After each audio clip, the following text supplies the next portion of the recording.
Radio जयंतच्या पुस्तक अभिवाचनाच्या कार्यक्रमात प्रसारित करत आहोत डॉक्टर भरत केळकर लिखित युद्धभूमीवरच्या स्वानुभवांवर आधारित doctors on a war front या पुस्तकाचं अभिवाचन. भाग 16. अभिवाचक जयंत ठोंबरे.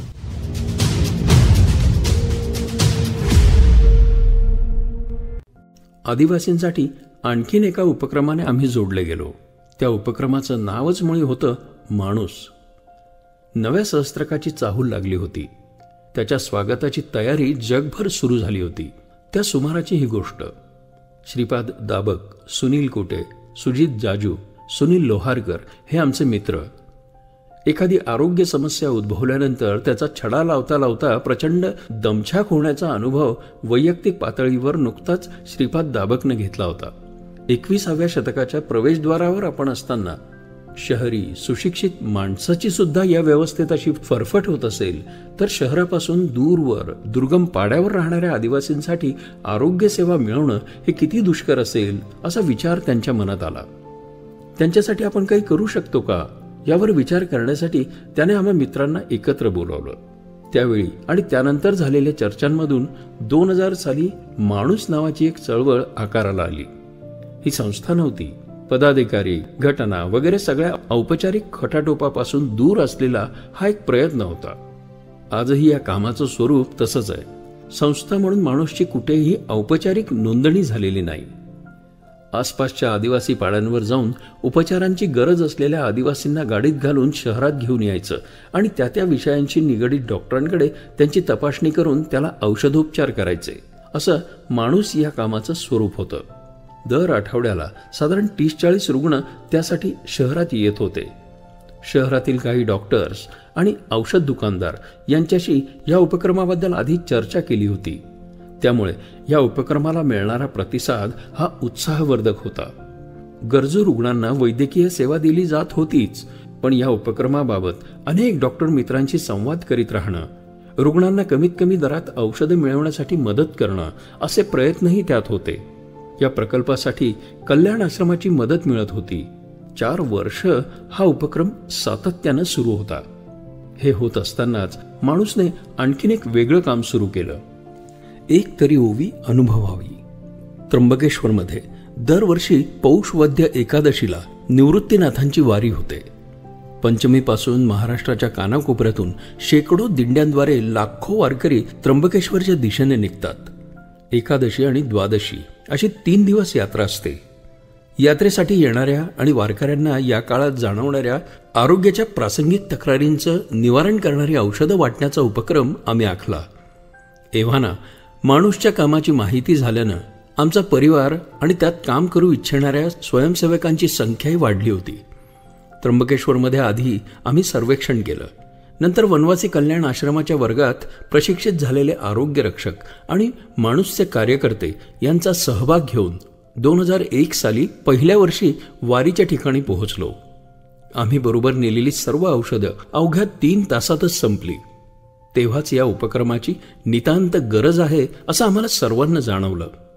सतत चालण्याने होणारे अतिश्रम, प्रवासादरम्यानचं हवामान, अनियमित आणि अनेकदा अयोग्य आहार, अपुरी झोप अशा विविध कारणांनी होणारी सर्दी, ताप, डोकंदुखी, अंगदुखी, पोट बिघडणं या आरोग्याच्या सर्वसाधारण समस्यांचं निवारण करणारी ही औषधं होती. माणूसचे 30-40 कार्यकर्ते आणि 30-40 आरोग्य रक्षक असे आम्ही 60-70 जण होतो.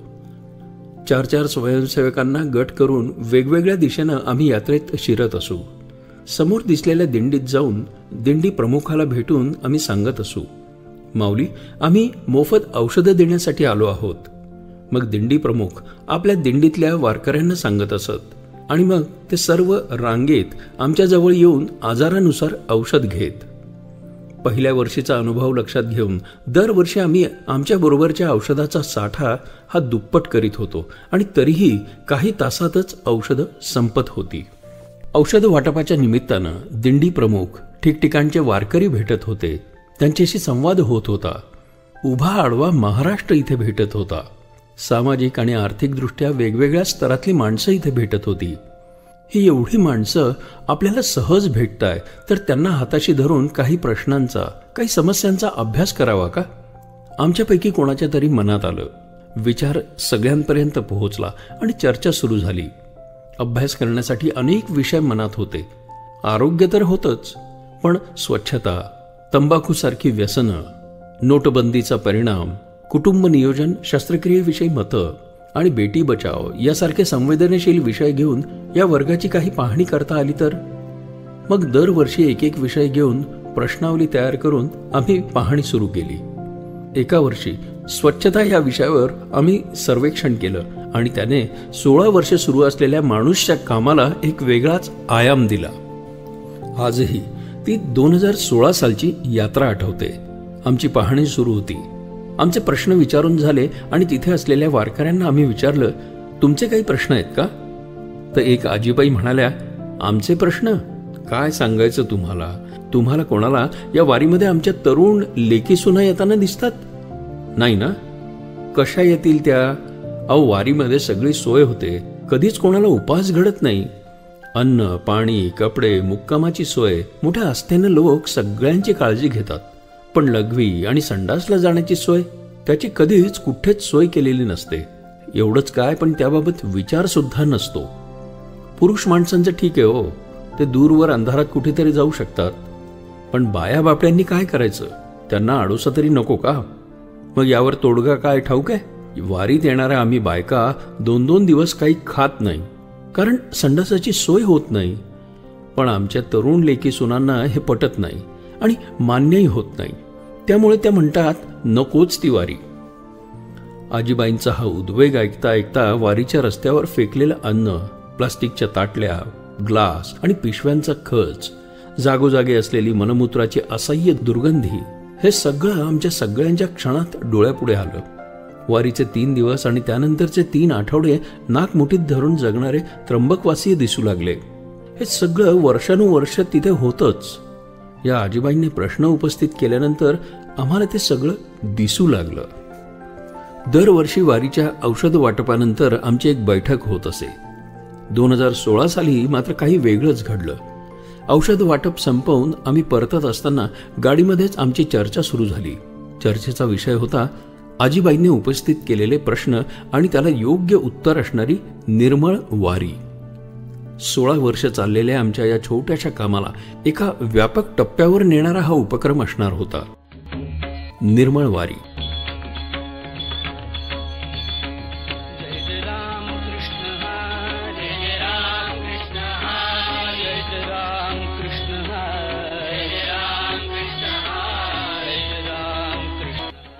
वारी महाराष्ट्राची अनोखी ओळख देणारी एक सशक्त सांस्कृतिक आणि आध्यात्मिक परंपरा.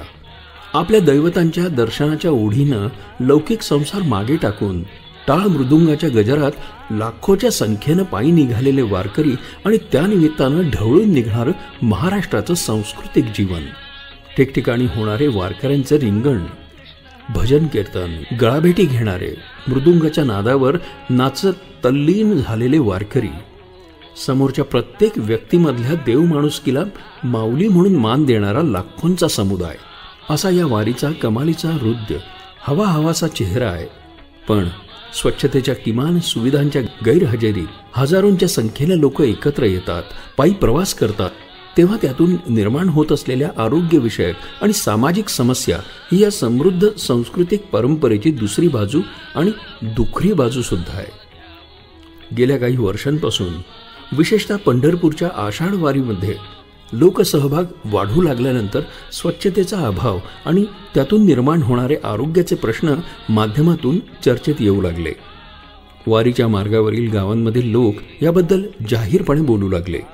एवढंच नाही तर स्वच्छतागृहांची पुरेशी सोय नसल्यानं वारकऱ्यांना आणि विशेषतः वारीतील स्त्रियांना सहन कराव्या लागणाऱ्या गैरसोयी आणि त्यामुळे सोसाव्या लागणाऱ्या शारीरिक त्रासाबद्दल वारीतील स्त्रियाही मोकळेपणानं बोलू लागल्या. या चर्चेनं महाराष्ट्रात निर्मळ वारी नावाच्या एका अनोख्या चळवळीचं बीज रुजवलं. वारीचं रूपांतर निर्मळ वारीमध्ये करण्याचा विचार सुरू झाल्यावर राष्ट्रीय स्वयंसेवक संघाच्या विचारधारेच्या आधारे काम करत असलेल्या सेवा सहयोग या संस्थेनं या कामी पुढाकार घेतला. अतुलजी लिमये, नरेंद्र वैशंपायन यांच्यासारख्या अनुभवी जाणत्यांनी टप्प्याटप्प्यानं पंढरपूरच्या निर्मळ वारी योजनेची आखणी केली. समाजाच्या विविध थरातील स्वयंसेवकांचा स्वयंस्फूर्त सहभाग हे या उपक्रमाचं महत्त्वाचं वैशिष्ट्य.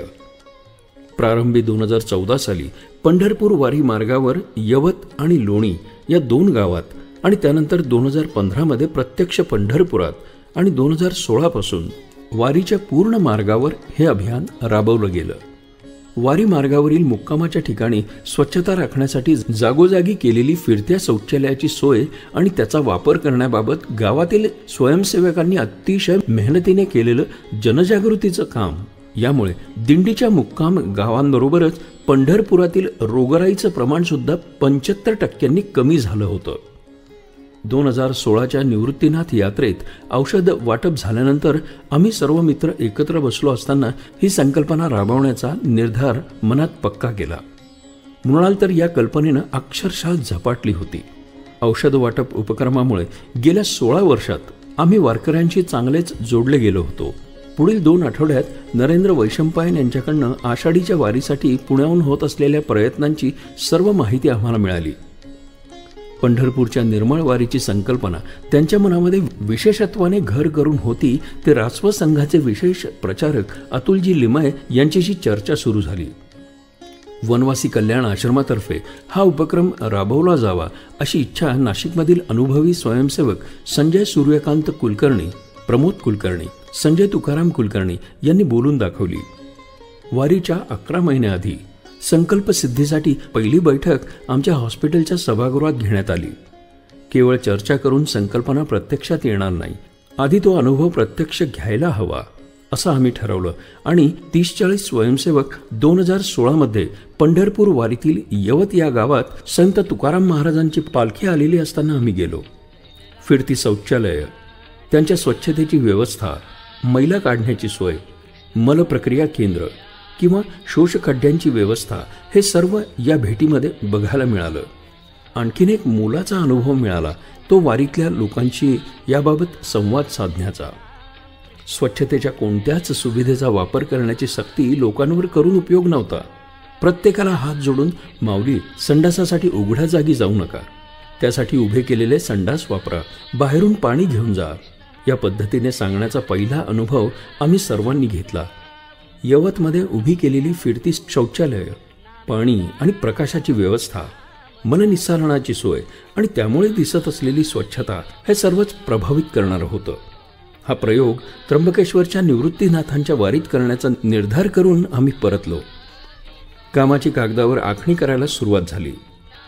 वारकऱ्यांची संख्या, त्यांची मुक्कामाची ठिकाणं, त्यानुसार वारकरी शौचालय प्रमाण निश्चित करणं, शौचालयाची जागा आणि संख्या निश्चित करणं ही कामं सुरू झाली.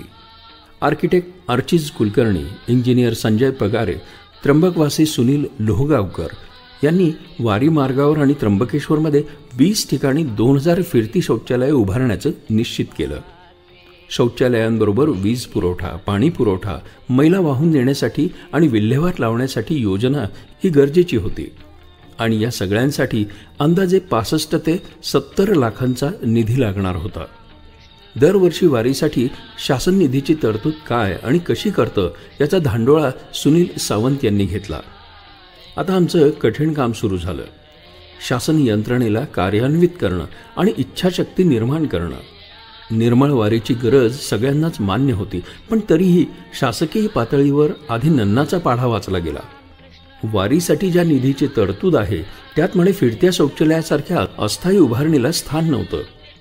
पण मग पंढरपूरला हा प्रश्न आला असेलच की. आम्ही पंढरपूरच्या कार्यकर्त्यांकडे या प्रश्नाचं उत्तर मागितलं. त्यांनी वारीच्याच निधीतून फिरत्या शौचालयासाठी निधी मंजूर करून एका शासकीय आदेशाचा आधार घेतला होता. त्याच्याच आधारे आम्ही पाठपुरावा सुरू केला. शासकीय गतीनं काम पुढे सरकत होतं. योगायोगानं एका कार्यक्रमात तत्कालीन मुख्यमंत्री देवेंद्र फडणवीस यांची भेट झाली. निधी मिळण्याबाबत येत असलेल्या अडचणी यावेळी मी त्यांच्या कानावर घातल्या. त्यांनी निधी देण्यासाठी तत्वतः मान्यता दिली आणि गोष्टी थोड्या सोप्या झाल्या. या पाठपुराव्यासाठी मग आमच्या मंत्रालयात फेऱ्या सुरू झाल्या. मंत्रालयातील खिंड चिकाटीने लढवण्यासाठी आणि त्याच्याशी निगडीत कोणत्याही कामासाठी Shripad Dabak, architect Archij Kulkarni, builder Sujit Jaju, Sunil Sawant, engineer Sanjay Pagare, Hemant Deore, advocate Minal Wagh, Vaibhav Gunjal, Abhay Phadke, त्र्यंबकचे सुनील लोहगावकर अशा दमदार उत्साही मंडळींची साथ होती. संबंधित प्रशासकीय अधिकाऱ्यांच्या भेटी होऊ लागल्या आणि आमच्या प्रयत्नांना यश आलं. हे होत असतानाच दुसरीकडे वारकऱ्यांचं प्रबोधन आणि जनजागृती या निर्मळ वारीमधल्या महत्त्वाच्या भागाची तयारी सुरू होती. त्याच्यासाठी कार्यकर्ते हवे होते. त्यांचीही राहण्या जेवणाची व्यवस्था करावी लागणार होती. या साऱ्यांसाठी येणारा खर्च समाजातून उभा राहिला. निर्मल वारीसाठी जिल्ह्यातले हर्सूल, पेठ, सिन्नर, नाशिक असे ठिकठिकाणचे मिळून 1247 कार्यकर्ते आले. या 10 वर्षांपासून ते वयाच्या 70 पर्यंत कार्यकर्त्यांचा समावेश होता. बाकीचे शहरातील कार्यकर्ते धरून 2800 स्वयंसेवकांची फौज उभी राहिली. शौचालयाचा पुरेपूर वापर आणि त्याची स्वच्छता याचा पाठपुरावा त्यांनी करायचा होता. लोकांनी कचरा निर्धारित ठिकाणी टाकावा यासाठी आग्रह धरायचा होता. शिवाय वैद्यकीय सेवा, ॲम्ब्युलन्स, अग्निशमन आदी अत्यावश्यक सेवा देखील उपलब्ध केल्या होत्या. त्र्यंबकेश्वरमधले नागरिक, व्यावसायिक, पोलीस, शासकीय यंत्रणा यांच्या मदतीनं कामाचं काटेकोर नियोजन झालं आणि मग वारकरी येण्याच्या 3 दिवस आधी शौचालय उभारणीच्या प्रत्यक्ष कामाला सुरुवात झाली. वारीच्या आदल्या दिवशी शौचालय बांधून पूर्ण झाली. त्र्यंबकेश्वरमध्ये शिरताच दिंड्यांच्या स्वागताच्या वेळेस आरोग्यविषयी, स्वच्छतेविषयी आणि शौचालयाच्या वापराविषयी निर्मल वारीच्या कार्यकर्त्यांनी वारकऱ्यांचं प्रबोधन करण्यास सुरुवात केली. प्रत्येक दिंडीला स्वच्छता, आरोग्य आणि शौचालयाचा वापर याचं महत्त्व कार्यकर्ते पटवून देत होते. माऊली, शौचालयाचा वापर करा, स्वच्छता पाळा, कचरा कमी करा, तो इकडे तिकडे न टाकता कचरा कुंडीतच टाका असं नम्र आवाहन करत होते. आजवरच्या गैरसोयीचा विचार करून निर्माण केलेल्या या सोयी बघून वारकरी खूप खुश होत होते.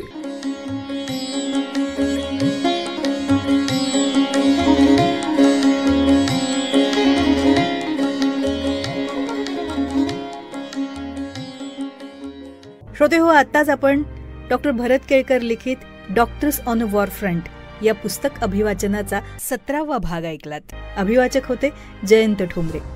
श्रोते हो, रेडिओ जयंतच्या सगळ्याच कार्यक्रमांना आपण देत असलेल्या उदंड प्रतिसादाबद्दल आपले मनपूर्वक धन्यवाद.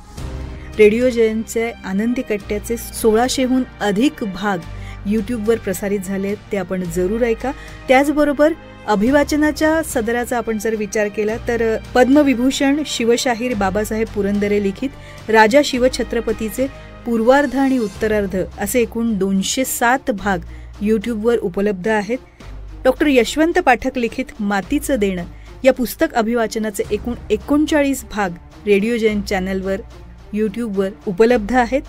तसंच पूज्य सानेगुरुजी लिखित सुप्रसिद्ध पुस्तक श्यामची आई या पुस्तकाचे देखील 56 भाग रेडिओ जयंतवर उपलब्ध आहेत.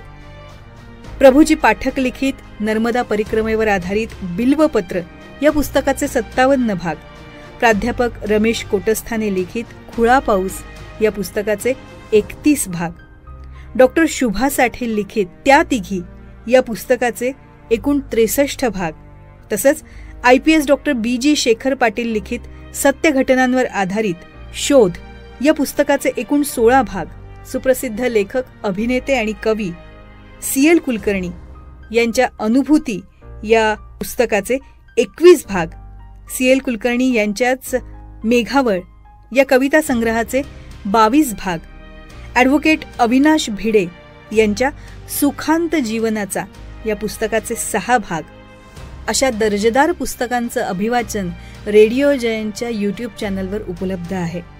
आणि हे आपणा सर्वांना विनामूल्य ऐकता येणार आहे. आणि त्यासाठी आपल्याला फक्त रेडिओ जयंत या यूट्यूब चॅनलला सबस्क्राईब करावं लागणार आहे. नोटिफिकेशनसाठी बेल आयकॉन जर तुम्ही दावला तर रेडिओ जयंतच्या येणाऱ्या नवनवीन कार्यक्रमांचं नोटिफिकेशन आपल्याला आपल्या मोबाईल स्क्रीनवर दिसेल आणि रेडिओ जयंतच्या कार्यक्रमांचा आनंद आपण घेऊ शकाल. तेव्हा जरूर ऐका आणि ऐकवा रेडिओ जयंतचे दर्जेदार कार्यक्रम.